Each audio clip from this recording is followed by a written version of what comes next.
Hello everyone. So today we are going to discuss about non-stress test. So non-stress test is generally performed to assess placental functions and oxygenation.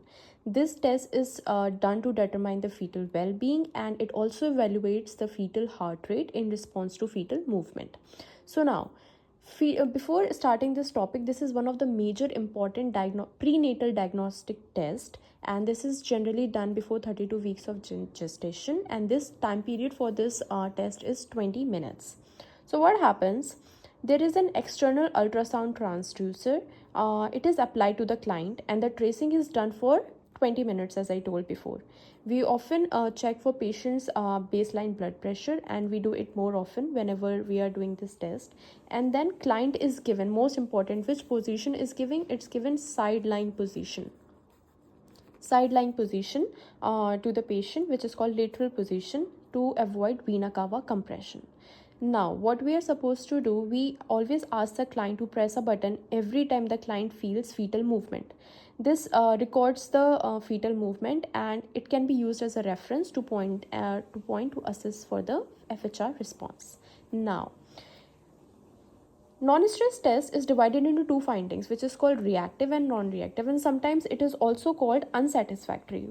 Sometimes, the result cannot be interpreted because of the poor quality of FHR tracing. That is why it is called unsatisfactory. Otherwise, it is divided into reactive and non-reactive. So reactive is called normal, or negative.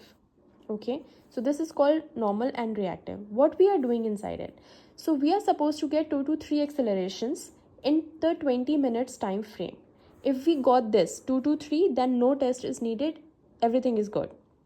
But if we don't find 2 to 3 accelerations in the time frame of 20 minutes, then doctors usually suggest for another test, which is called BPP.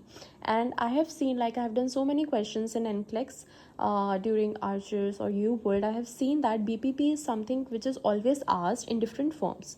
So biophysical profile test is called BPP, and what is done, the NST is done under ultrasound, and we give it as scoring is 10.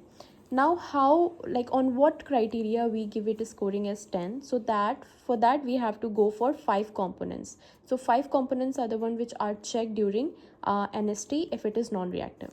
First component is NST report itself. Second is fetal breathing movements. Third is fetal gross body movements, where we check for the movements of hands and feet. And fourth is fetal tone, where extension and flexion is seen.